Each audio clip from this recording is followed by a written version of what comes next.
ಗುಡ್ಡ ಬೆಟ್ಟಗಳ ನಡುವೆ ಕೊತ್ತಲ ಒಳಗಡೆ ಅಡಗಿರುವ ಪುಟ್ಟ ಪಟ್ಟಣ ಹೊಸದುರ್ಗದಲ್ಲಿ ಮಧುರ ಮುತ್ಸಂಜೆಯ ಸಂದರ್ಭದಲ್ಲಿ ಹಿಂದೂ ಸಂಗಮ ಆಯೋಜನಾ ಸಮಿತಿ ಆಯೋಜಿಸಿರುವಂತಹ ಹಿಂದೂ ಸಂಗಮ ಸಮಾರಂಭದ ವೇದಿಕೆಯಲ್ಲಿ ಆಸೀನರಾಗಿರುವಂತಹ ಈ ಆಯೋಜನಾ ಸಮಿತಿಯ ಅಧ್ಯಕ್ಷರು ಹೊಸದುರ್ಗದಂತಹ ಅತ್ಯಂತ ಹಿಂದುಳಿದ ಜಿಲ್ಲೆ ಅಂತ ಅನ್ನಿಸಿದ್ದಂತಹ ಪ್ರದೇಶದಲ್ಲಿ ಅತ್ಯುತ್ತಮವಾದಂತಹ ಒಂದು ಶಿಕ್ಷಣ ಸಂಸ್ಥೆಯನ್ನ ಕಟ್ಟಿ ಬೆಳೆಸಿದ ಶಿಕ್ಷಣ ಪ್ರೇಮಿ ಸನ್ಮಾನ್ಯ ಶ್ರೀ ಕಲ್ಮಠ್ರವರೇ ಇದೀಗ ತಾನೇ ಮಾತೃಶಕ್ತಿಯ ಜವಾಬ್ದಾರಿಯನ್ನ ನೆನಪು ಮಾಡಿಕೊಟ್ಟಿರುವ ಭಗಿನಿ ಕುಸುಮಾ ದೇಸಾಯಿ ಅವರೇ, ಹಿಂದೂ ಸಂಗಮದ ಈ ಭವ್ಯ ಸಮಾರಂಭದಲ್ಲಿ ಅತ್ಯುತ್ಸಾಹದಿಂದ ಆಗಮಿಸಿ ಸಭೆಯಲ್ಲಿ ಪಾಲ್ಗೊಂಡಿರುವಂತಹ ಸುತ್ತಮುತ್ತಲ ಗ್ರಾಮಗಳ ಧರ್ಮ ಪ್ರೇಮಿ ಸಮಾಜದ ಬಗ್ಗೆ ಕಳಕಳಿ ಇರುವಂತಹ ಸಜ್ಜನ ಬಂಧುಗಳೇ, ಶ್ರದ್ಧೆಯ ತಾಯಂದಿರೇ, ಆತ್ಮೀಯ ಯುವಜನ ಮಿತ್ರರೇ, ಮಧ್ಯಾಹ್ನ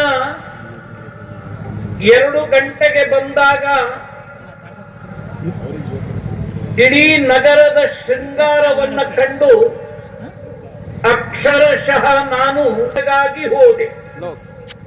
ಹೊಸದುರ್ಗದಲ್ಲಿ ಇಂತಹ ಒಂದು ಸಾಮಾಜಿಕ ಪರಿವರ್ತನೆ ಕಾಣಬಹುದು ಅಂತ 30 ವರ್ಷದ ಹಿಂದೆ ನಾನು ಇಲ್ಲಿಗೆ ಬಂದಾಗ ಭಾವಿಸಿರಲಿಲ್ಲ.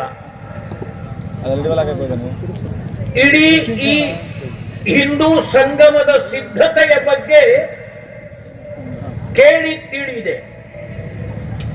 ಸಮಗ್ರ ಹಿಂದೂ ಸಮಾಜ ಈ ಕಾರ್ಯಕ್ರಮದಲ್ಲಿ ಸಮರಸಗೊಳ್ಳುವ ದೃಷ್ಟಿಯಿಂದ ನಡೆದಿರುವಂತಹ ಪ್ರಯತ್ನಗಳು,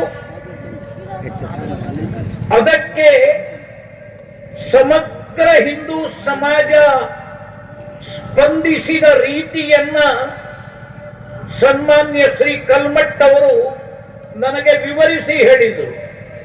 ಇದು ಹಿಂದೂ ಸಂಗಮ ಅಂದ್ರೆ ಎಲ್ಲಾ ಜಾತಿಯ, ಎಲ್ಲಾ ಭಾಷೆಯ, ಎಲ್ಲಾ ಪಂಥ ಪಂಗಡಗಳ, ಎಲ್ಲಾ ರಾಜಕೀಯ ಪಕ್ಷಗಳ ಹಿಂದೂಗಳನ್ನ ಒಗ್ಗೂಡಿಸುವಂತಹ ಒಂದು ಅತಿ ದೊಡ್ಡದಾದಂತಹ ಕಾರ್ಯಕ್ರಮ. ಆ ಕಾರ್ಯಕ್ರಮಕ್ಕೆ ಅದೇ ರೀತಿಯ ಪ್ರಯತ್ನವನ್ನ ಸಮಾಜದ ಗಣ್ಯಮಾನ್ಯರುಗಳನ್ನ ಈ ಸಮಾರಂಭಕ್ಕೆ ಆಮಂತ್ರಿಸುವುದಕ್ಕಾಗಿ ಮಂಗಳವಾದ್ಯವನ್ನು ತೆಗೆದುಕೊಂಡು ಆಯಾ ಸಮಾಜದ ಮುಖಂಡರ ಮನೆಗೆ ಹೋಗಿ ಅವರನ್ನ ಕಾರ್ಯಕ್ರಮಕ್ಕೆ ಆಮಂತ್ರಿಸುವಂತ ಕಲ್ಪನೆ ಏನಿತ್ತು, ಅದು ಅದ್ಭುತವಾದಂತಹ ಕಲ್ಪನೆ, ಅದ್ಭುತವಾದ ಕಲ್ಪನೆ. ಈ ಪ್ರಯತ್ನವನ್ನು ನನ್ನ 50 ವರ್ಷದ ಜೀವನದಲ್ಲಿ ನಾನು ಕೇಳಿಲ್ಲ. ಮನೆಗಳಿಗೆ ಹೋಗಿ ಬನ್ನಿ, ಹಿಂದೂ ಸಮಾಜೋತ್ಸವದಲ್ಲಿ, ಹಿಂದೂ ಸಂಗಮದಲ್ಲಿ ನೀವು ಪಾಲ್ಗೊಳ್ಳಿರಿ ಅಂತ ಕರೆಯುವುದಿದೆಯಲ್ಲ, ಕರೆದದ್ದಕ್ಕೆ ಆ ಜನ ಸ್ಪಂದಿಸಿದ್ದುಂಟಲ್ಲ, ಅದರಲ್ಲೂ ರಾಜಕೀಯ ನಾಯಕರುಗಳು ಸ್ಪಂದಿಸಿದ ರೀತಿ, ನೀಡಿದ ಬೆಂಬಲ ನಾನು ಹೆಸರನ್ನ ಹೇಳಿದರೆ ಅವರ ಹಿರಿಯರು ಅವರನ್ನು ದೂಷಿಸಿ ಯಾರು, ಹಾಗಾಗಿ ನಾನು ಹೆಸರಿಸುವುದಿಲ್ಲ. ಎಲ್ಲಾ ರಾಜಕೀಯ ಪಕ್ಷಗಳ ನಾಯಕರನ್ನು ಇದನ್ನ ನಾನು ಯಾಕೆ ಉಲ್ಲೇಖ ಮಾಡ್ತಾ ಇದ್ದೇನೆ ಅಂತ ಹೇಳಿದ್ರೆ, ಇವತ್ತು ಹಿಂದೂ ಸಮಾಜದ ಮೊದಲನೆಯ ಶತ್ರು ಯಾರು ಅಂದ್ರೆ ರಾಜಕಾರಣಿಗಳು. ಮೊದಲನೆಯ ಶತ್ರು. ಅವರಿಗೆ ಯಾವತ್ತೂ ಹಿಂದೂ ಸಮಾಜ ಒಂದಾಗುವುದು ಬೇಕಾಗಿಲ್ಲ. ಜಾತಿಯ ನೆಲೆಯಲ್ಲಿಯೇ ಆ ಹಿಂದೂ ಸಮಾಜ ಒಡೆದು ಛಿದ್ರ ಆದಾಗ ಅವರಿಗೆ ದಕ್ಕುವ ಲಾಭ ಇದೆಯಲ್ಲ, ಅದಕ್ಕೆ ಲೆಕ್ಕ ಇಲ್ಲ. ಅಂತಹ ಸನ್ನಿವೇಶ ಇರುವಾಗಲೂ ಹೊಸದುರ್ಗದ ರಾಜಕೀಯ ನಾಯಕರುಗಳು ಒಂದು ಹೊಸ ಇತಿಹಾಸವನ್ನ ಬರೆಯುವುದರ ಮೂಲಕ ಈ ಹಿಂದೂ ಸಂಗಮವನ್ನ ಬೆಂಬಲಿಸಿದ್ದಾರೆ ಅನ್ನುವುದು ನನಗೆ ಹೆಮ್ಮೆಯನ್ನ ತಂದಿದೆ. ಅವರೆಲ್ಲರಿಗೂ ನಾನು ಶತ ಶತ ಶತ ಪ್ರಣಾಮಗಳನ್ನು ಸಲ್ಲಿಸ್ತೇನೆ. ಬಂಧುಗಳೇ, ಇವತ್ತು ಯಾವ ಕಾರಣದಿಂದಾಗಿ ಈ ಹಿಂದೂ ಸಂಗಮವನ್ನ ಆಚರಿಸ್ತಾ ಇದ್ದೇವೆ? ಕೆಲವು ಕಡೆ ಹಿಂದೂ ಸಂಗಮವಾಗಿ, ಮತ್ತೆ ಕೆಲವು ಕಡೆ ಹಿಂದೂ ಸಮಾಜ ಉತ್ಸವವಾಗಿ, ಇನ್ನೂ ಹಲವೆಡೆ ಹಿಂದೂ ಸಮಾವೇಶವಾಗಿ, ಮತ್ತೆ ಕೆಲವೆಡೆ ಹಿಂದೂ ಸಮ್ಮೇಳನವಾಗಿ ಈ ತಿಂಗಳು ಮತ್ತು ಮುಂದಿನ ತಿಂಗಳು ಇಡೀ ದೇಶದಲ್ಲಿ ಸುಮಾರು 80,000 ಸ್ಥಾನಗಳಲ್ಲಿ, ಕರ್ನಾಟಕ ಒಂದರಲ್ಲಿಯೇ ಸುಮಾರು 4,000 ಗ್ರಾಮಗಳಲ್ಲಿ, ಚಿತ್ರದುರ್ಗ ಜಿಲ್ಲೆಯೊಂದರಲ್ಲಿಯೇ 60 ಊರುಗಳಲ್ಲಿ ಈ ಕಾರ್ಯಕ್ರಮವನ್ನು ಆಯೋಜನೆ ಮಾಡಿದೆ. ಇದೇ ಶೋಭಾಯಾತ್ರೆ ಆ ಗಣಪತಿಯ ಮಂದಿರದಿಂದ ಆರಂಭವಾಗಿ ಹೇಗೆ ಈ ಸಭಾಸ್ಥಳದವರೆಗೆ ಕಣ್ಣುಗಳನ್ನು ಕೋರೈಸುವಂತಹ, ನಮ್ಮ ಸಂಸ್ಕೃತಿಯನ್ನ ಪ್ರತಿಪಾದಿಸುವಂತಹ, ನಮ್ಮ ಪೌರಾಣಿಕ ದೃಶ್ಯಗಳನ್ನು ನೆನಪಿಸುವಂತಹ, ನಮ್ಮ ಶ್ರೀಮಂತ ಜಾನಪದ ದೃಶ್ಯಾವಳಿಗಳನ್ನ ಪ್ರದರ್ಶಿಸುವಂತಹ ಅದ್ಭುತವಾದಂತಹ ಶೋಭಾಯಾತ್ರೆ. ಅದರ ನಡುವೆ ಯುವಕರ ಉತ್ಸಾಹ, ಮಹಿಳೆಯರ ಕುಣಿತಗಳು, ಆ ಚಂಡೆಯ ಸದ್ದುಗಳು, ಆ ಡಮರುಗದ ನಿನಾದಗಳು ಹಿಂದೂ ಸಮಾಜವನ್ನ ಒಗ್ಗೂಡಿಸುವ ಪ್ರಯತ್ನಕ್ಕೆ ಒಂದು ರೀತಿಯಲ್ಲಿ ನರಸತ್ತ ಸಮಾಜವೂ ಕೂಡ ಸ್ವಾಭಿಮಾನದಿಂದ ಸಿಡಿದು ಏಳುವಂತಹ ದೃಶ್ಯಾವಳಿಗಳನ್ನು ಈ ಆಯೋಜನಾ ಸಮಿತಿ ಕಲ್ಪನೆ ಮಾಡುತ್ತಲ್ಲ, ಕೇವಲ ಕಲ್ಪನೆ ಮಾಡಿದ್ದಲ್ಲ, ಕಲ್ಪನೆ ಮಾಡಿದ್ದನ್ನ 100% ಅಕ್ಷರಶಃ ಸಾಕ್ಷಾತ್ಕಾರಗೊಳಿಸಿತಲ್ಲ. ಇಚ್ಛಾಶಕ್ತಿ ಇದ್ದಾಗ ಅಸಾಧ್ಯವಾದದ್ದನ್ನು ಮಾಡಿ ತೋರಿಸುವುದು ಸಾಧ್ಯ ಅನ್ನುವ ದೃಶ್ಯಾವಳಿಯನ್ನ ಇವತ್ತು ನಾನು ಹೊಸದುರ್ಗದಲ್ಲಿ ಕಂಡಿದ್ದೇನೆ. ಪ್ರಯತ್ನವನ್ನ ಹಾಕಿದ, ಪಾಲ್ಗೊಂಡಂತಹ ನಿಮಗೆಲ್ಲರಿಗೂ ನಾನು ನಮಸ್ಕಾರವನ್ನು ಮಾಡ್ತೇನೆ. ಬಂಧುಗಳೇ, ಯಾಕಾಗಿ ಈ ಕಾರ್ಯಕ್ರಮ? ಪ್ರಾಸ್ತಾವಿಕದಲ್ಲಿ ಶ್ರೀ ಕಲ್ಮಠ್ ಅವರು ಒಂದೇ ಒಂದು ವಾಕ್ಯವನ್ನು ಉಲ್ಲೇಖ ಮಾಡಿದರು. ರಾಷ್ಟ್ರೀಯ ಸ್ವಯಂ ಸೇವಕ ಸಂಘ ಇದರ ಶತಮಾನೋತ್ಸವದ ಉದ್ದೇಶದಿಂದ RSSಗೆ ತನ್ನ ಶತಮಾನೋತ್ಸವವನ್ನ ಆಚರಿಸಿಕೊಳ್ಳುವ ಅವಶ್ಯಕತೆಯೇ ಇಲ್ಲ. ಯಾವತ್ತೂ RSS ತನ್ನ 100 ವರ್ಷದ ಇತಿಹಾಸದಲ್ಲಿ ತನ್ನನ್ನ ತಾನು ಹೊಗಳಿಕೊಂಡದ್ದು, ತನ್ನನ್ನ ತಾನು ಪ್ರದರ್ಶಿಸಿಕೊಂಡದ್ದು ಇಲ್ಲವೇ ಇಲ್ಲ. ಸಂಘದ ವಿರುದ್ಧವಾದ ಚರ್ಚೆಗಳು ನಮ್ಮನ್ನ ಹೆಚ್ಚು ಪ್ರಚಾರಕ್ಕೆ ಒಡ್ಡಿರಬಹುದು. ಉದಾಹರಣೆಗೆ, ಇತ್ತೀಚೆಗೆ ಇಡೀ ನಮ್ಮ ಕರ್ನಾಟಕದಲ್ಲಿ ಸುಮಾರು 4,000 ಸ್ಥಾನಗಳಲ್ಲಿ ಸಂಘದ ಗಣವೇಷಧಾರಿ ಸ್ವಯಂ ಸೇವಕರು ಪಥಸಂಚಲನವನ್ನು ನಡೆಸಿದರು. ತಾಲೂಕಿಗೊಂದಲ್ಲ, ತಾಲೂಕಿಗೆ 10ರಂತೆ ನಡೆಸಿದರು. ಎಲ್ಲಿಯೂ ಸುದ್ದಿಯಾಗಲಿಲ್ಲ.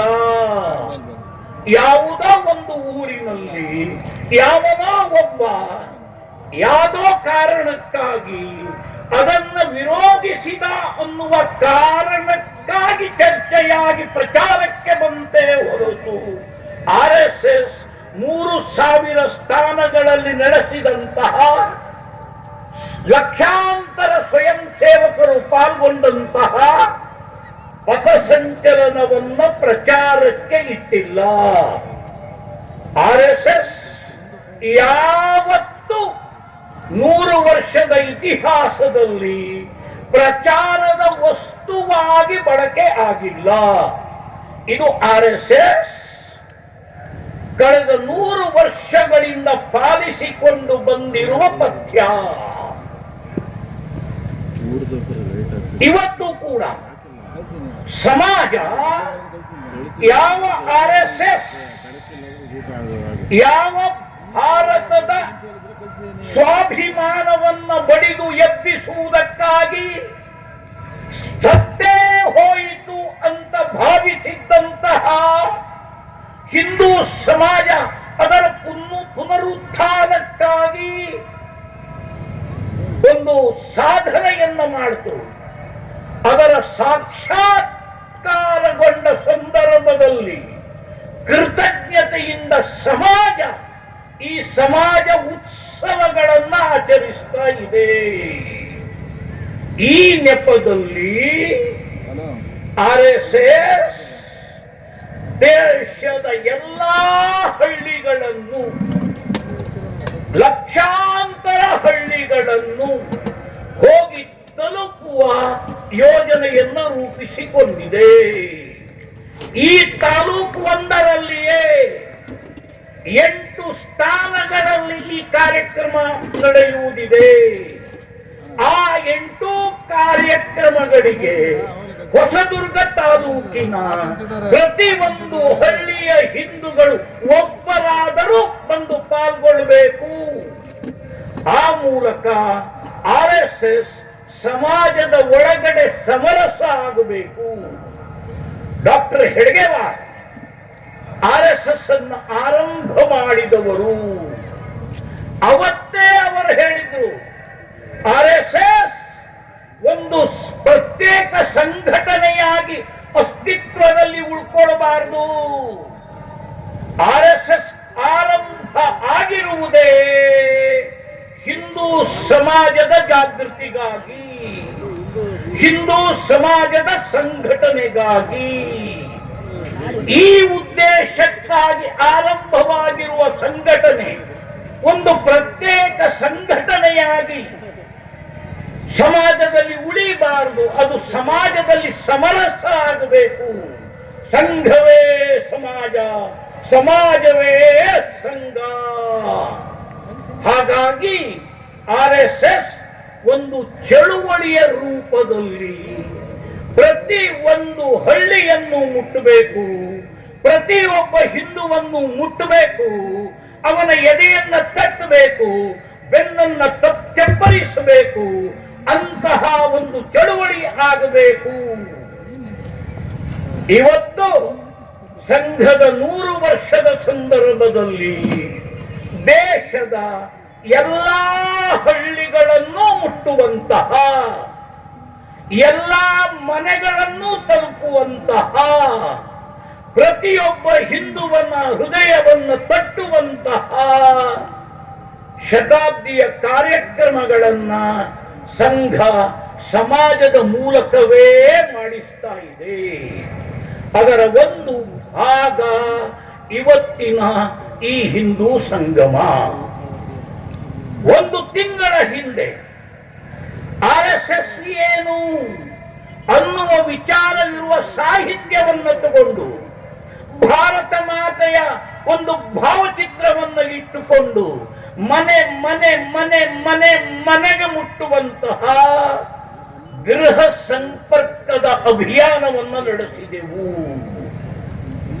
ಬಂಧುಗಳೇ, ಯಾಕೆ ಇದೆಲ್ಲ?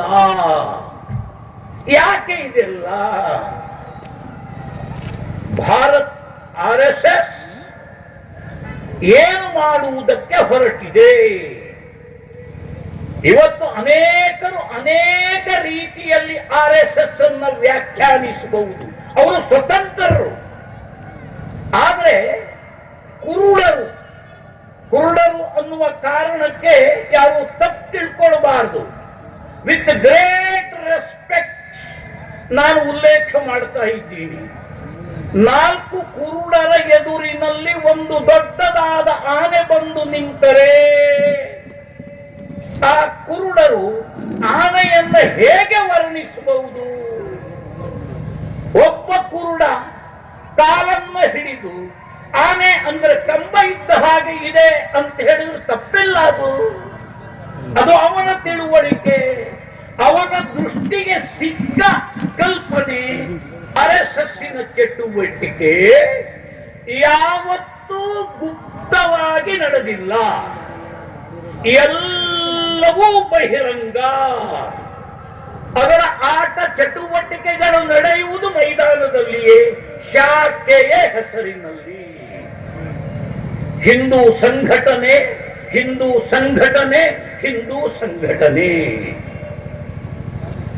RSS ಆರಂಭ ಆದ ಆ ಸಂದರ್ಭದಲ್ಲಿಯೇ ಸ್ಥಾಪಕರಾದ ಡಾಕ್ಟರ್ ಕೇಶವ ಬಲಿರಾಮ್ ಹೆಡ್ಗೇವಾರ್ ಸಾರ್ವಜನಿಕವಾಗಿ ಘೋಷಿಸಿದರು, ಭಾರತ ಹಿಂದೂ ರಾಷ್ಟ್ರ.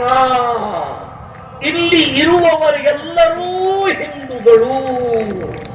ಈ ಹಿಂದೂಗಳನ್ನ ಜಾಗೃತ ಮಾಡಬೇಕು, ಈ ಹಿಂದೂಗಳನ್ನ ಸಂಘಟನೆ ಮಾಡಬೇಕು. ಇದೇ ನನ್ನ ಉದ್ದೇಶ. ಹೇಳಿದ್ರು ಯಾಕೆ ಅಂತ. RSS ಆರಂಭ ಆಗಿದ್ದು 1925ರಲ್ಲಿ. ಸ್ವಾತಂತ್ರ್ಯದ ಚಳುವಳಿ ಪರಾಕಾಷ್ಠೆಯಲ್ಲಿ ಇದ್ದ ದಿನಗಳು. 47ಕ್ಕೆ ಬಂತು. ಅದಕ್ಕಿಂತ 27 ವರ್ಷ ಮೊದಲು RSS ಆರಂಭ ಆಯಿತು. ಕೇಳಿದ್ರು ಜನ, ಡಾಕ್ಟರ್ ಹೆಡ್ಗೇವಾರ್ ಈಗ ಯಾಕೆ ಸಂಘಟನೆ ಮಾಡ್ತಾ ಇದ್ದೀರಿ? ಮೊದಲು ಸ್ವಾತಂತ್ರ್ಯ ಬರಲಿ, ಸ್ವಾತಂತ್ರ್ಯ ಬಂದ ಮೇಲೆ ಹಿಂದೂ ಸಂಘಟನೆ ಮಾಡೋಣ. ಆದ್ರೆ ಅವತ್ತು ಡಾಕ್ಟರ್ ಹೆಡ್ಗೇವಾರ್ ಹೇಳಿದ್ರು, ನಾನು ಇವತ್ತಿನ ಭಾರತಕ್ಕಾಗಿ ಹಿಂದೂ ಸಂಘಟನೆಯನ್ನ ಮಾಡ್ತಾ ಇಲ್ಲ, ಭವಿಷ್ಯತ್ತಿನ ಭಾರತ. ಇವತ್ತಲ್ಲ ನಾಳೆ, ನಾಳೆ ಅಲ್ಲ ನಾಡಿದ್ದು ಭಾರತಕ್ಕೆ ಸ್ವಾತಂತ್ರ್ಯ ಬರುವಂತಹದ್ದು ಗ್ಯಾರಂಟಿ. ಬಂದಂತಹ ಸ್ವಾತಂತ್ರ್ಯವನ್ನ ಸಂರಕ್ಷಿಸುವಂತಹ ಒಂದು ಸಮರ್ಥ ಸಮಾಜವನ್ನು ಕಟ್ಟುವುದಕ್ಕೆ ಹೊರಟಿದ್ದೇನೆ. ಯಾಕೆ ಹೇಳಿದ್ರೆ ಇದನ್ನ? ಭಾರತ ಹಿಂದೂಗಳ ರಾಷ್ಟ್ರವಾಗಿದ್ದರೂ 600 ವರ್ಷಗಳ ಕಾಲ ಕೈ ಹಿಡಿಯಷ್ಟು ಮೊಘಲರ ಕೈಯಲ್ಲಿ ಸಿಲುಕಿ 600 ವರ್ಷ ಗುಲಾಮವಾದದ್ದು ಏಕೆ? 600 ವರ್ಷ ಬಂದ ಮೊಘಲರು ಆಳುವುದಕ್ಕಾಗಿ ಬಂದವರಲ್ಲ, ಸಂಪತ್ತುಗಳನ್ನು ಕೊಳ್ಳೆ ಹೊಡೆಯುವುದಕ್ಕಾಗಿ ಬಂದವರು. 600 ವರ್ಷ ಭಾರತವನ್ನು ಆಳಿದ್ದು ಹೇಗೆ? ವ್ಯಾಪಾರಕ್ಕಾಗಿ ಬಂದ ಬ್ರಿಟಿಷರು 300 ವರ್ಷ ಭಾರತವನ್ನು ಆಳಿದ್ದು ಯಾಕೆ? ಇದನ್ನು ಅಧ್ಯಯನ ಮಾಡಿದ್ರು ಡಾಕ್ಟರ್ ಹೆಡ್ಗೇವಾರ್. 1000 ವರ್ಷಗಳ ಕಾಲ ಈ ನಮ್ಮ ಮಾತೃಭೂಮಿ ಭಾರತ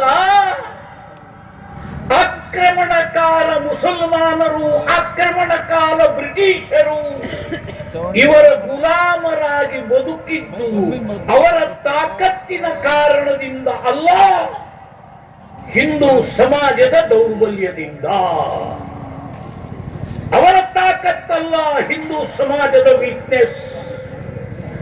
ಇವತ್ತಲ್ಲ ನಾಳೆ, ನಾಳೆ ಅಲ್ಲ ನಾಡಿದ್ದು ಭಾರತಕ್ಕೆ ಸ್ವಾತಂತ್ರ್ಯ ಬರುವಂತಹದ್ದು ಗ್ಯಾರಂಟಿ.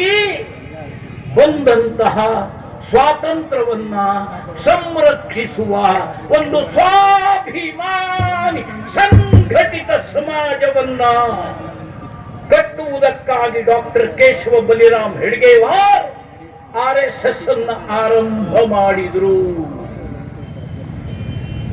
RSS ಅನ್ನ ಆರಂಭ ಮಾಡಿದ್ದು ಯಾಕೆ? ಬಂದಂತಹ ಸ್ವಾತಂತ್ರ್ಯವನ್ನ ಸಂರಕ್ಷಿಸುವ ಒಂದು ಸ್ವಾಭಿಮಾನಿ ಸಂಘಟಿತ ಸಮಾಜದ ನಿರ್ಮಾಣಕ್ಕಾಗಿ.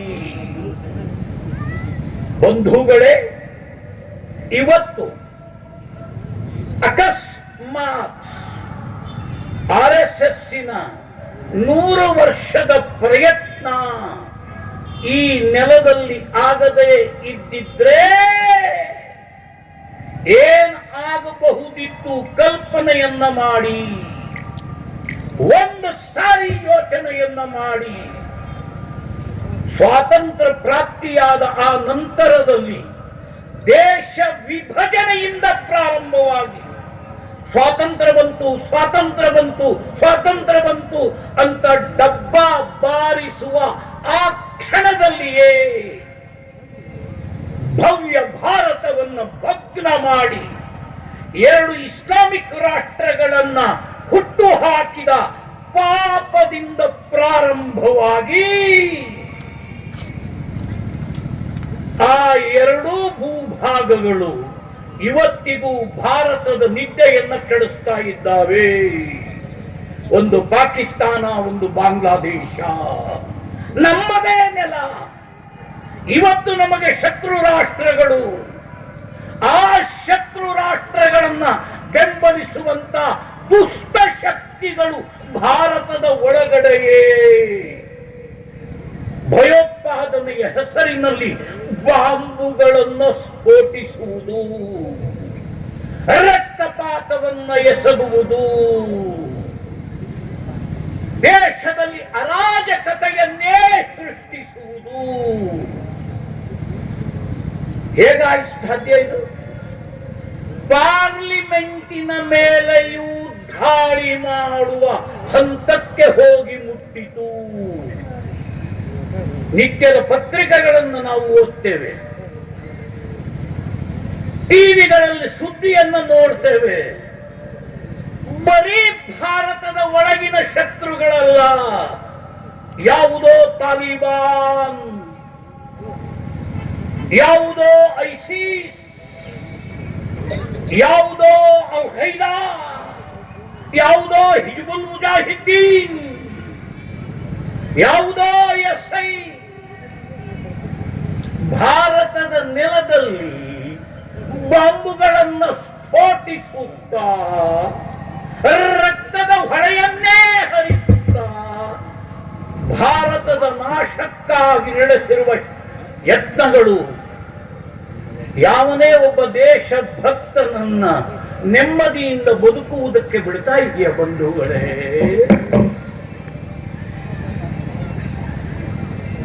ಯಾಕೆ ಹೀಗೆ?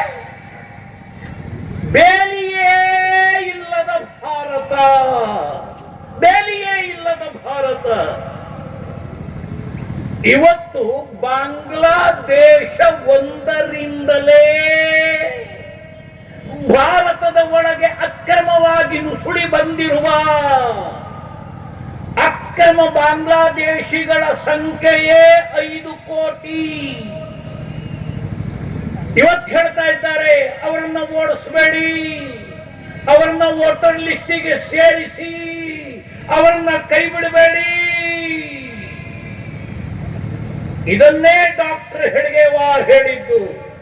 ಬಂದಂತಹ ಸ್ವಾತಂತ್ರ್ಯವನ್ನ ಸಂರಕ್ಷಿಸುವ ಸ್ವಾಭಿಮಾನಿ ಹಿಂದೂ ಸಮಾಜ ಭಾರತದಲ್ಲಿ ತಲೆಯನ್ನ ಎತ್ತದೇ ಇದ್ರೆ ಬಂದಂತಹ ಸ್ವಾತಂತ್ರ್ಯ ಅಷ್ಟೇ ಸುಲಭದಲ್ಲಿ ನಮ್ಮ ಕೈ ಬಿಟ್ಟು ಹೋಗ್ತದೆ. ಇದರ ಅರ್ಥ ಅನ್ಯ ಮತೀಯರಿಗೆ ಈ ನೆಲದಲ್ಲಿ ಸ್ಥಳವಿಲ್ಲ ಅನ್ನುವ ವಾದವಲ್ಲ. ಕಿವಿಗೊಟ್ಟು ಕೇಳಿ, RSS ಯಾವತ್ತೂ ಕೂಡ ಮತೀಯ ನೆಲೆಯಲ್ಲಿ ಹಿಂದೂ ಅನ್ನುವುದನ್ನು ಹೇಳುವುದಿಲ್ಲ, ಮತೀಯ ನೆಲೆಯಲ್ಲಿ ಹಿಂದೂ ಅಂತ ಗುರುತಿಸುವುದಿಲ್ಲ. ರಾಷ್ಟ್ರೀಯತೆಯ ನೆಲೆಯಲ್ಲಿ ಹಿಂದೂ, ನ್ಯಾಷನಾಲಿಟಿ. ಭಾರತ ಒಂದು ಪ್ರಾಚೀನ ರಾಷ್ಟ್ರ, ಇಲ್ಲಿಯ ಸಂಸ್ಕೃತಿ ನಮ್ಮದು, ಇಲ್ಲಿಯ ರಾಮಾಯಣ ನಮ್ಮದು, ಇಲ್ಲಿಯ ಮಹಾಭಾರತ ನಮ್ಮದು, ಇಲ್ಲಿಯ ವೇದ ಉಪನಿಷತ್ತುಗಳು ನಮ್ಮದು, ಇಲ್ಲಿಯ ಭಗವದ್ಗೀತೆ ನಮ್ಮದು. ಆರಾಧಿಸುವ ಪದ್ಧತಿಗಳು ಯಾವುದೇ ಇರಬಹುದು. ಯಾಕೆ ಅಂತ ಹೇಳಿದ್ರೆ ಇಸ್ಲಾಂ ಹುಟ್ಟುವುದಕ್ಕಿಂತ ಮುಂಚೆ ಭಾರತ ಇತ್ತು, ಕ್ರಿಶ್ಚಿಯಾನಿಟಿ ಹುಟ್ಟುವುದಕ್ಕಿಂತ ಮುಂಚೆ ಭಾರತ ಇತ್ತು. ಇಲ್ಲಿ ಯಾರು ಬೇಕಾದರೂ ಬದುಕಬಹುದು, ಯಾರು ಬೇಕಾದರೂ ಬಾಳಬಹುದು.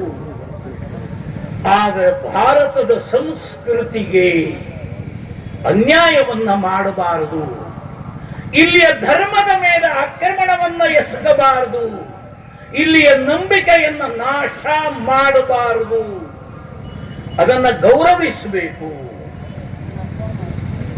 ಇದು RSSನ ಹಿಂದುತ್ವದ ಕಲ್ಪನೆ. ರಾಷ್ಟ್ರವಾದ ಹಿಂದೂವಾದ, ಹಿಂದುತ್ವವೇ ಭಾರತದ ರಾಷ್ಟ್ರವಾದ. ಇದು RSS ಹೇಳಿದ್ದಲ್ಲ, ಜಗತ್ತು ಗುರುತಿಸಿದ್ದು. ಇವತ್ತಿಗೂ ನೀವು ಜಗತ್ತಿನ ಯಾವುದೇ ಮುಸಲ್ಮಾನ್ ದೇಶಗಳಿಗೆ ನೀವು ಹೋಗಿ, ಪಾಕಿಸ್ತಾನಕ್ಕೆ ಹೋಗಿ, ಅಫ್ಘಾನಿಸ್ತಾನಕ್ಕೆ ಹೋಗಿ, ಉಜ್ಬೇಕಿಸ್ತಾನಕ್ಕೆ ಹೋಗಿ, ಅರಬಸ್ತಾನಕ್ಕೆ ಹೋಗಿ, ಆ ಜಗತ್ತಿನ ಎಲ್ಲಾ ಮುಸ್ಲಿಂ ರಾಷ್ಟ್ರಗಳು ಭಾರತವನ್ನ ಹೆಸರಿಸುವುದು ಹಿಂದೂಸ್ತಾನ್, ಹಿಂದೂಸ್ತಾನ್, ಹಿಂದೂಸ್ತಾನ್, ಹಿಂದೂಸ್ತಾನ್ ಅನ್ನುವ ಹೆಸರಿನಲ್ಲಿ. ಅವರು ಭಾರತ ಅಂತ ಕರೆಯೋದಿಲ್ಲ, ಅವರು ಇಂಡಿಯಾ ಅಂತ ಹೇಳುವುದಿಲ್ಲ.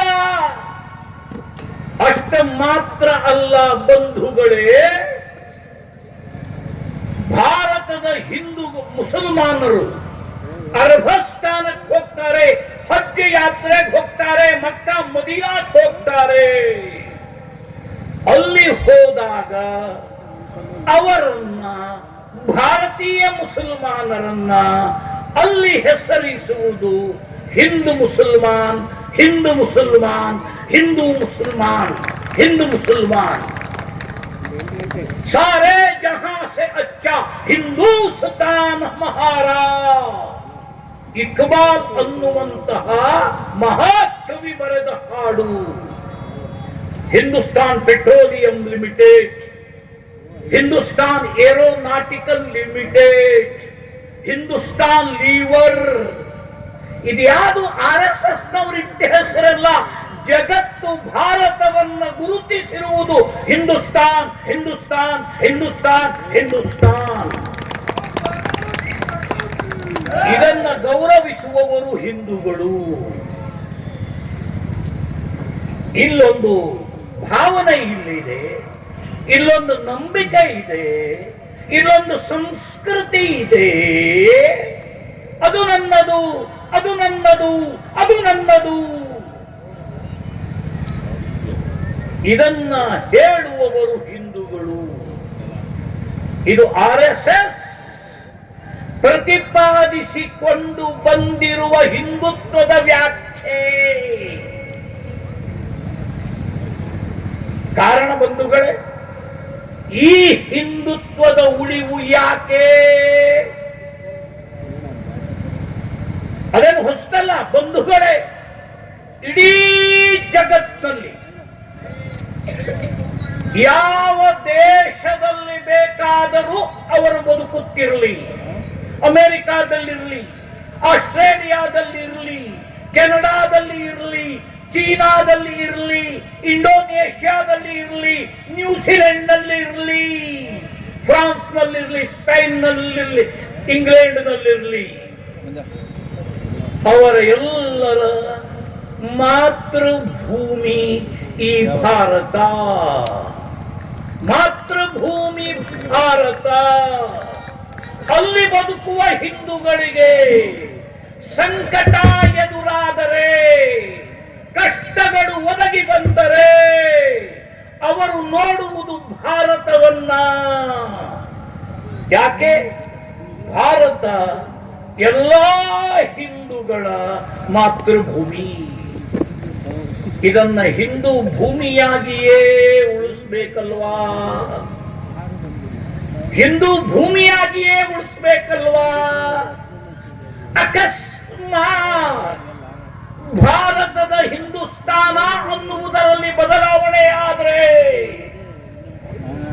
ಆ ಕಾಲಘಟ್ಟದಲ್ಲಿ ಈ ನೆಲದ ಹಿಂದೂಗಳ ಪರಿಸ್ಥಿತಿ ಏನಾಗಬಹುದು ಕಲ್ಪನೆ ಮಾಡ್ಕೊಳ್ಳಿ.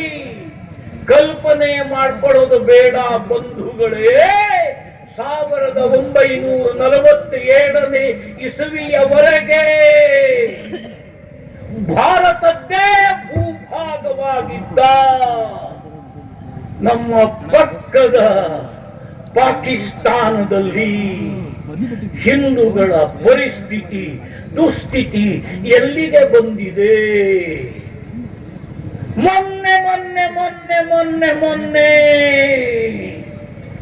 ಭಾರತದ ಭಿಕ್ಷೆಯಿಂದಲೇ ಸ್ವತಂತ್ರವನ್ನು ಪಡೆದ ಆ ಬಾಂಗ್ಲಾದೇಶದಲ್ಲಿ ಹಿಂದೂಗಳ ಕರುಣಾಜನಕ ಕಥೆ ಏನನ್ನ ಹೇಳ್ತಾ ಇದೆ? ಹಿಂದೂಗಳು ಅನ್ನುವ ಒಂದೇ ಒಂದು ಕಾರಣಕ್ಕೆ ಅವರನ್ನು ಜೀವಂತವಾಗಿ ಸುಡಲಾಗ್ತಾ ಇದೆ, ಬೆಂಕಿ ಹಚ್ಚಲಾಗ್ತಾ ಇದೆ, ಅತ್ಯಾಚಾರ ಎಸಗಲಾಗ್ತಾ ಇದೆ. ಹೆಣ್ಣು ದೊಡ್ಡವಳಾದ ಕ್ಷಣದಲ್ಲಿಯೇ ಮನೆ ಮನೆಗಳಿಗೆ ನುಗ್ಗಿ ಆ ಹಿಂದೂ ಹೆಣ್ಣುಗಳನ್ನು ಅಪಹರಿಸಿ ಬಲಾತ್ಕಾರವಾಗಿ ಮತಾಂತರ ಮಾಡಿ ಮದುವೆಯನ್ನು ಮಾಡಿಕೊಳ್ಳಲಾಗ್ತಾ ಇದೆ. ಭಾರತ ಯಾಕೆ ಸುರಕ್ಷಿತವಾಗಿರಬೇಕು? ಧರ್ಮೋ ರಕ್ಷತಿ ರಕ್ಷಿತ ವಾಕ್ಯವನ್ನು ಬರೆದಿದ್ದಾರೆ. ಏನರ್ಥ ಇದರದು? ಧರ್ಮವನ್ನ ನೀವು ರಕ್ಷಿಸಿ, ಧರ್ಮ ನಿಮ್ಮನ್ನು ರಕ್ಷಿಸ್ತದೆ. ಧರ್ಮ ರಕ್ಷತಿ ರಕ್ಷಿತ. ಧರ್ಮವನ್ನ ನೀವು ರಕ್ಷಿಸಿದರೆ ಧರ್ಮ ನಿಮ್ಮನ್ನ ರಕ್ಷಿಸ್ತದೆ. ಅದರ ಇನ್ನೊಂದು ಪಾರ್ಟ್ ಅನ್ನು ನೆನಪಿಸ್ತೀನಿ ಬಂಧುಗಳೇ. ರಾಷ್ಟ್ರೋ ರಕ್ಷತಿ ರಕ್ಷಿತ. ರಾಷ್ಟ್ರವನ್ನ ನಾವು ರಕ್ಷಿಸಿದರೆ ರಾಷ್ಟ್ರ ನಮ್ಮನ್ನ ರಕ್ಷಿಸ್ತದೆ. ಯಾಕೆ? ರಾಷ್ಟ್ರ ಅನ್ನುವ ಭದ್ರ ಕೋಟೆಯ ಒಳಗಡೆ ನಮ್ಮ ಜಾತಿ ಸುರಕ್ಷಿತ. ರಾಷ್ಟ್ರ ಅನ್ನುವ ಭದ್ರ ಕೋಟೆಯ ಒಳಗಡೆ ನಮ್ಮ ಭಾಷೆ ಸುರಕ್ಷಿತ, ನಮ್ಮ ಪಂಥ ಸುರಕ್ಷಿತ, ಪಂಗಡ ಸುರಕ್ಷಿತ, ಪಕ್ಷ ಸುರಕ್ಷಿತ. ರಾಷ್ಟ್ರ ಅನ್ನುವ ಕೋಟೆಯನ್ನ ಛಿದ್ರಗೊಳಿಸಿದರೆ ಆಗುವ ಅನಾಹುತವನ್ನ ಕಲ್ಪನೆ ಮಾಡಿಕೊಡಿ. ಮೋರ್ವಿಯಲ್ಲಿ ಆಣೆಕಟ್ಟು ಒಡೆದಾಗ, ಕೊಯ್ನಾದಲ್ಲಿ ಆಣೆಕಟ್ಟು ಛಿದ್ರವಾದಾಗ ಆದವು ಅನಾಹುತ ನೆನಪು ಮಾಡಿಕೊಳ್ಳಿ. ಆಣೆಕಟ್ಟೆಯ ಕೆಳಗಡೆ ಇದ್ದ ಮನೆಗಳು, ಮಠಗಳು, ಹಳ್ಳಿಗಳು, ಕೊಳ್ಳಗಳು, ಪೇಟೆಗಳು, ಪಟ್ಟಣಗಳು ಕೊಚ್ಚಿ ಹೋದವು. ಭಾರತ ಅನ್ನುವ ಭದ್ರ ಕೋಟೆ, ಇದರ ಸುರಕ್ಷತೆ ರಾಷ್ಟ್ರ ರಕ್ಷತಿ ರಕ್ಷಿತ. ಹಿಂದೂಗಳ ಹೊಣೆಗಾರಿಕೆ. ಹಿಂದೂಗಳ ಹೊಣೆಗಾರಿಕೆ, ಹಿಂದೂಗಳ ಸಾಮಾಜಿಕ ಜವಾಬ್ದಾರಿ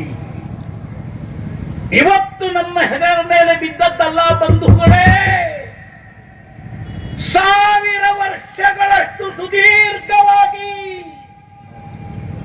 ಸಂಘರ್ಷವನ್ನ ಮಾಡಿ ಪ್ರಾಣವನ್ನ ತೆತ್ತು ರಕ್ತವನ್ನ ಹರಿಸಿ ಈ ಧರ್ಮವನ್ನ, ಈ ದೇಶವನ್ನ, ಈ ಸಮಾಜವನ್ನ, ಈ ಸಂಸ್ಕೃತಿಯನ್ನ ಇವತ್ತಿನವರೆಗೆ ನಮಗಾಗಿ ಕಾಯ್ದುಕೊಂಡು ಬಂದವರು ನಮ್ಮ ಹಿರಿಯರು. ಅವರು ತಮ್ಮ ಬಲಿದಾನದಿಂದ ಬಿಟ್ಟುಕೊಟ್ಟು ಹೋದ ಈ ಭೂಮಿಯನ್ನ, ಈ ಧರ್ಮವನ್ನ, ಈ ಸಮಾಜವನ್ನ, ಈ ಸಂಸ್ಕೃತಿಯನ್ನ ಮುಂದಿನ ತಲೆಮಾರಿಗೆ, 3ನೆಯ ತಲೆಮಾರು ಅಲ್ಲ, ನಮ್ಮ ಮುಂದಿನ 30ನೆಯ ಪೀಳಿಗೆಗೆ, ಮಕ್ಕಳಿಗೆ, ಮೊಮ್ಮಕ್ಕಳಿಗೆ, ಮರಿಮಕ್ಕಳಿಗೆ ಉಳಿಸಿಕೊಡುವ ಹೊಣೆಗಾರಿಕೆ ನಮ್ಮ ಹೆಗಲ ಮೇಲಿದೆ.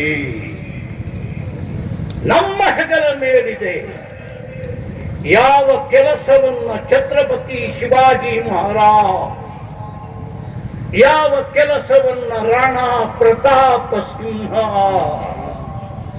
ಯಾವ ಕೆಲಸವನ್ನ ಗುರು ಗೋವಿಂದ ಸಿಂಹ, ಗುರು ತೇಗ ಬಹದ್ದೂರ್, ಅವನ ಪುಟ್ಟ ಪುಟ್ಟ ಮಕ್ಕಳು ಜೋರಾವರ್ ಸಿಂಹ, ಫತೇ ಸಿಂಹ, ಜೂಜಾರ್ ಸಿಂಹ ಅಕ್ಷರಶಃ ತಮ್ಮ ಪ್ರಾಣವನ್ನ ಈ ಹೆಣವನ್ನಾಗಿಸಿ ಯಾವ ಧರ್ಮವನ್ನ, ಯಾವ ದೇಶವನ್ನ, ಯಾವ ಸಮಾಜವನ್ನ ಇವತ್ತಿನ ನಮಗಾಗಿ ಕಾಯ್ದಿಟ್ಟು ಕೊಟ್ಟರೋ ಆ ಸಮಾಜವನ್ನ, ಆ ದೇಶವನ್ನ ಮುಂದಿನ ತಲೆಮಾರಿಗೆ ರಕ್ಷಿಸಿ ಕೊಡುವ ಜವಾಬ್ದಾರಿ ನಮ್ಮ ಹೆಗಲ ಮೇಲಿದೆ. ಯಾವುದನ್ನ ಬ್ರಿಟಿಷರ ವಿರುದ್ಧ ಹೋರಾಟವನ್ನು ಮಾಡುವುದರ ಮೂಲಕ 1857ರ ಪ್ರಥಮ ಸ್ವಾತಂತ್ರ್ಯದ ಸಂಗ್ರಾಮವನ್ನು ನೆನಪು ಮಾಡಿಕೊಡಿ. ಝಾನ್ಸಿ ರಾಣಿ ಲಕ್ಷ್ಮೀಬಾಯಿ, ಮುಂಡರಗಿಯ ಭೀಮರಾಯ, ನರಗುಂದದ ಬಾಬಾ ಸಾಹೇಬ, ಸುರಪುರದ ವೆಂಕಟಪ್ಪ ನಾಯಕನಿಂದ ಹಿಡಿದು ನೇತಾಜಿ ಸುಭಾಷ್ ಚಂದ್ರ ಬೋಸ್ರವರೆಗೆ ಈ ಭೂಮಿಗಾಗಿ, ಈ ಧರ್ಮಕ್ಕಾಗಿ, ಈ ಸಮಾಜಕ್ಕಾಗಿ, ಈ ಸಂಸ್ಕೃತಿಗಾಗಿ ತಮ್ಮ ಪ್ರಾಣವನ್ನು ಬಲಿಕೊಟ್ಟವರೆಷ್ಟು ಜನ? ಆ ಪುಟ್ಟ ಬಾಲಕ ಚಂದ್ರಶೇಖರ ಆಜಾದ್, ಆ ಭಗತ್ ಸಿಂಗ್ ನಗನಗ್ತಾ ತಮ್ಮ ಕುತ್ತಿಗೆಯನ್ನು ನೇಣುಗಂಬಕ್ಕೆ ಒಡ್ಡಿ ಎಡವಾಗಿ ಹೋದರಲ್ಲ. ಅವರ ಬಲಿದಾನಕ್ಕೆ ಬೆಲೆಯನ್ನ ಕೊಡುವ ಬದುಕು ನಮ್ದಾಗಬೇಕಲ್ಲ. ಅವರ ಬದುಕನ್ನ, ಅವರ ಬಲಿದಾನವನ್ನ ವ್ಯರ್ಥ ಮಾಡುವ ಅಧಿಕಾರ ನಮಗೆಲ್ಲಿದೆ?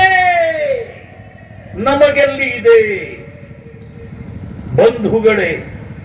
ಇವತ್ತು ಈ ನಮ್ಮ ಮಾತೃಭೂಮಿ ಭಾರತವನ್ನ ನಾಶ ಮಾಡುವುದಕ್ಕಾಗಿ ತೊಡೆತಟ್ಟಿ ನಿಂತಿರುವ ಶತ್ರುಗಳಿಗೆ ಲೆಕ್ಕ ಇದೆಯಾ? ಬಗಲಿನಲ್ಲಿಯೇ ಶತ್ರು. ಯಾರು ಈ ಹಿಂದೂ ಸಮಾಜವನ್ನ ಜಾತಿಯ ನೆಲೆಯಲ್ಲಿ, ಭಾಷೆಯ ನೆಲೆಯಲ್ಲಿ, ಪಂಥ ಪಂಗಡಗಳ ಹೆಸರಿನಲ್ಲಿ ಛಿದ್ರಗೊಳಿಸುವಂತ ಷಡ್ಯಂತ್ರವನ್ನು ನಡೆಸ್ತಾ ಇದ್ದಾರೆ. ಅವರೆಲ್ಲರೂ ಭಾರತದ ಶತ್ರುಗಳು.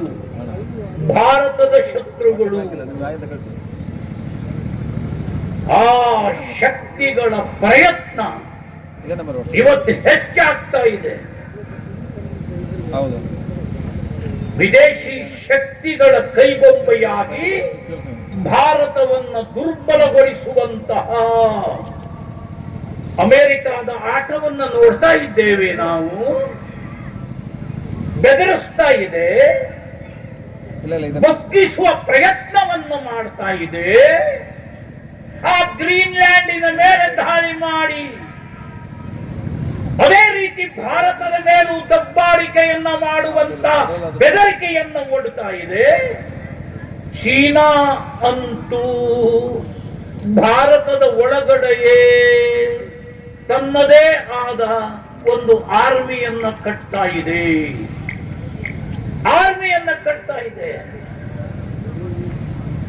ಅವರನ್ನ ಎಡವಾದಿಗಳು ಅಂತ ಕರೀತಾರೆ, ಎಡಚರರು ಅಂತ ಕರೀತಾರೆ, ಕಮ್ಯುನಿಸ್ಟರು ಅಂತ ಹೇಳ್ತಾರೆ. ಅಮೆರಿಕ ಎಸೆಯುವ ರೊಟ್ಟಿಯನ್ನ ತಿನ್ನುವ ಬೀದಿ ನಾಯಿಗಳು ಚೈನಾದ ಅನ್ನಕ್ಕೆ ಬಾಲ ಬಡಿಯುವ ಬೀದಿ ನಾಯಿಗಳು ಭಾರತದ ಒಳಗಡೆ ಬೊಗ್ಬಿಡ್ತಾ ಇದ್ದಾವೆ.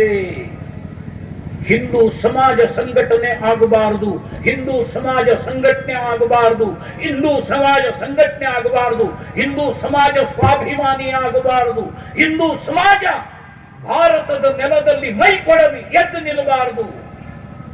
ಅದಕ್ಕಾಗಿ ಜಾತಿ, ಭಾಷೆ, ಪಂಥ, ಪಂಗಡ, ಪಕ್ಷ, ಮೇಲು, ಕೀಳು ಇತ್ಯಾದಿಗಳ ಹೆಸರಿನಲ್ಲಿ ವರ್ಗ ಸಂಘರ್ಷದ ಕಿಚ್ಚನ್ನ ಹಚ್ಚುತ್ತಾ ಇದ್ದಾವೆ. ಇವೆಲ್ಲವೂ ಭವಿಷ್ಯತ್ತಿನ ಭಾರತಕ್ಕೆ ಭಯಾನಕವಾದ ಸವಾಲುಗಳು. ಇದನ್ನ ಮೆಟ್ಟಿ ನಿಲ್ಲುವಂತಹ ಒಂದು ದಿಟ್ಟವಾದ ರಾಷ್ಟ್ರ ಶಕ್ತಿಯನ್ನ ನಿರ್ಮಾಣ ಮಾಡುವಂತಹ ಯಾವ ಚಳುವಳಿಯನ್ನ 100 ವರ್ಷಗಳ ಹಿಂದೆ RSS ಹುಟ್ಟು ಹಾಕ್ತು, ಅದು ಇನ್ನೂ ಮುಂದುವರಿಬೇಕು. ಇದು ಇನ್ನೂ ಮುರಿಯುವರೆ. ನಾನು ಹೇಳಿದ್ನಲ್ಲ, RSS ಒಂದು ಸಂಘಟನೆಯಾಗಿ ಉಳಿಬಾರದು, ಯಾವ ಕಾರಣಕ್ಕೂ ಉಳಿಬಾರದು.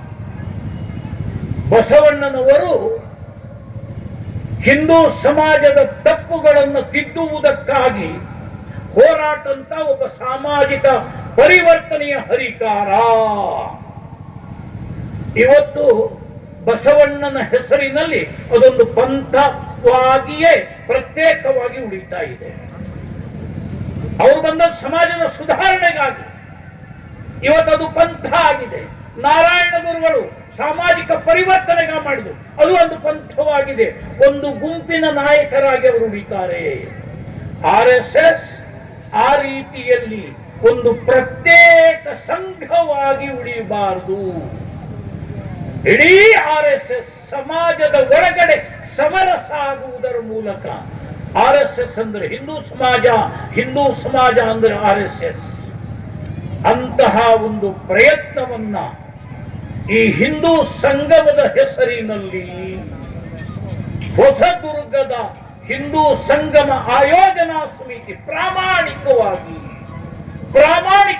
ಏನು ಪ್ರಯತ್ನವನ್ನ ಮಾಡಿದೆ, ಆ ಪ್ರಯತ್ನಕ್ಕೆ ಸಮಾಜದ ಬೆಂಬಲ ಸಿಕ್ಕಿದೆ.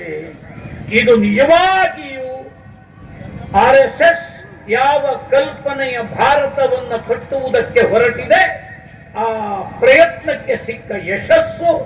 ಇದು ಈಗಾಗಲೇ ಸನ್ಮಾನ್ಯ ಕಲ್ಮಟ್ಟವರು, ಭಗಿನಿ ಕುಸುಮಾರವರು ನಮ್ಮ ವ್ಯವಹಾರ ಹಿಂದೂ ಅನ್ನುವುದು ವ್ರತ, ಹಿಂದೂ ಅನ್ನುವುದು ಆಚರಣೆ ಅನ್ನುವುದರ ಬಗ್ಗೆ ಏನು ಒತ್ತನ್ನು ಕೊಟ್ಟು ವಿಚಾರವನ್ನು ಇಟ್ಟಿದ್ದಾರೆ, ಅದರ ಪಾಲನೆಯನ್ನ ಮಾಡುವುದರ ಮೂಲಕ ಹೊಸದುರ್ಗದಲ್ಲಿ ಹಿಂದೂ ಸಮಾಜಕ್ಕೊಂದು ಶಕ್ತಿಯನ್ನು ತುಂಬುವ, ಯಾವ ಕಾರಣಕ್ಕೂ ಹೊಸದುರ್ಗದಲ್ಲಿ ಜಾತಿಯ ನೆಲೆಯಲ್ಲಿ, ಭಾಷೆಯ ನೆಲೆಯಲ್ಲಿ, ಪಂಥ ಪಂಗಡಗಳ ಹೆಸರಿನಲ್ಲಿ, ರಾಜಕೀಯ ಪಕ್ಷಗಳ ರೂಪದಲ್ಲಿ ಹಿಂದೂ ಸಮಾಜವನ್ನ ಒಡೆಯದೇ ಇರುವಂತೆ ಅವರವರ ಕೆಲಸವನ್ನ ಬೇಕಾದ ಹಾಗೆ ಮಾಡಿಕೊಳ್ಳಿ.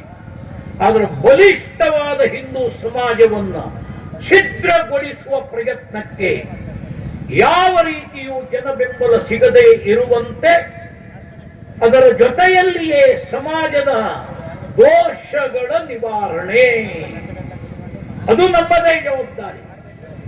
ಉದಾಹರಣೆಗೆ ಅಸ್ಪೃಶ್ಯತೆ ಇದೆ, ನನ್ನ ಗ್ರಾಮದಲ್ಲಿ ನನ್ನ ಮನೆಯಲ್ಲಿ ಆ ಅಪರಾಧವನ್ನ, ಆ ತಪ್ಪನ್ನ, ಆ ಪಾಪವನ್ನ ನಾನು ಮಾಡುವುದಿಲ್ಲ. ಅಲ್ಲಿಗೆ ಮುಗಿದೋಯ್ತು. ಯಾರು ಭಾರತದ ನೆಲದಲ್ಲಿ ಇಸ್ಲಾಮಿಕ್ ರಾಷ್ಟ್ರವನ್ನ ಕಟ್ಟುವ ಕನಸನ್ನ ಕಾಣ್ತಾ ಇದ್ದಾರೆ, ಅದನ್ನ ವಿಫಲಗೊಳಿಸಬೇಕಾದ್ರೆ ಮೊಟ್ಟ ಮೊದಲಿಗೆ ಈ ಸಮಾಜದಲ್ಲಿ ಅಸ್ಪೃಶ್ಯತೆ ಅನ್ನುವುದು ಮಾಯ ಆಗಬೇಕು. ಅದು ಆಗಬೇಕಾದ್ರೆ ಪ್ರತಿಯೊಬ್ಬ ಹಿಂದೂ ಮನಸ್ಸನ್ನು ತೆರೆದುಕೊಳ್ಳಬೇಕು, ತಪ್ಪನ್ನು ತಿದ್ದಿಕೊಳ್ಳಬೇಕು. ಆ ಮೂಲಕ ಬಲಿಷ್ಠ ಭಾರತದ ನಿರ್ಮಾಣಕ್ಕೆ ನನ್ನ ಕೊಡುಗೆ ಏನು ಅನ್ನುವಂತಹ ಒಂದು ಸಂಕಲ್ಪವನ್ನ ಈ ಸಮಾರಂಭದ ಸಂದರ್ಭದಲ್ಲಿ ನಾವು ಮಾಡಿದ್ದೇ ಆದರೆ ಈ ಹಿಂದೂ ಸಂಗಮ ಸಾರ್ಥಕ ಅಂತ ಭಾವಿಸಿ ನನ್ನ ಮಾತಿಗೆ ಮಂಗಳವನ್ನು ಹಾಡ್ತೇನೆ. ಜೈ ಶ್ರೀರಾಮ್.